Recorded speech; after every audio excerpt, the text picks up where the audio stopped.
បុណ្យធ្វើល្អចាផុតសោកសៅបុណ្យរាំងសានៅគ្រប់អាត្មាសាងបុណ្យធ្វើល្អចាផុតសោកសៅបុណ្យរាំងសានៅគ្រប់អាត្មាព្រះពុទ្ធនេបានផ្ដាំគោលធម៌ប្រចាំមេគាសង្សនា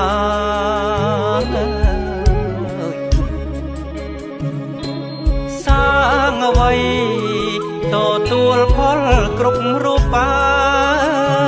យពិតគ្មាននរណាទទួលជំនួ